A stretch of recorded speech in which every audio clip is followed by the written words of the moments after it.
Ang ako ro jud ikatambog day kay ayaw na mugulat nga ay kahilakon ko. Ayaw na mugulat nga tagaan mo dako kay problema usab mo kahuna-una.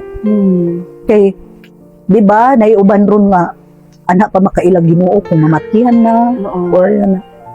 Dili ayaw ra gyud mo nang ako moingon ko Lord. Dili man ko angay nga moingon nga kuan sa pero grabe mo pamalanggan ako kay kabalo ko unsa ko kamakasasala pero grabe imuhang pagpa-feel na ako nga naa ka. Makaingon jud ko usahay.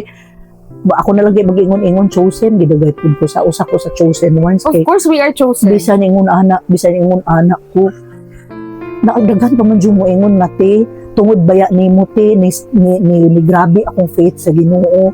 Te tungod baya nimo te karang maminaw ko nimo kay maka-realize kong hala no ako dai nalimot ako sa Ginoo daghang ginana niya para na ako mo jud na greatest blessings dahil hindi na good kwarta ano man kay simple nga chat nga nay mo chat nako nga maingon nga te nakabasagod ko ani ron niya ni-send siya nako picture ba nga nay cross nga ana siya pagkabasagod nako ani ron kay ko gid ako nga hinumduman ana tungod okay so kani sila your existence matters there. nga maingon ko nga kalami gud anang nakatouch di kag life ng tao bahalag maihap na lang sila kay automatic kanang ilang pag-ingon na nahinumdum sila mura na po kag na-appeal sa ilang prayer nga ilan grabe day mo ra jud ko kani mga batan-on karon ang prayer kay mangayo or thank you Lord kay nakoy blessings thank you Lord kay unsa nga blessing imong gipasabot kay nakadawat kag muni kag mo na dili na mo mao dili na may mao ako kay wala ko ilain ng isulti mo yun, medyo ko thankful kay ko sa presence gili mo Lord kay kung wala ka mag-uunsa ko.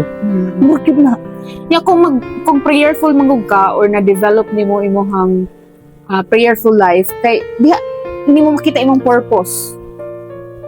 Di ganin ako makita pero basta makahinumdum ko nga naa ang Ginoo so automatic mo yun kung siya gyud ang nakabalo unsa iyang tuyo nako. So bahala na ka Lord. Karon unsa may akong kuan kay sus pwede lang mo kanaog ang Ginoo ako jud pangutanon Lord nga naman tubaga sa ako dili ba tubagon pero matubag na lang kada na lang na kay ma-realize nga nahitabo rong adlaw wala ay mao day ni tuyo nako ron ana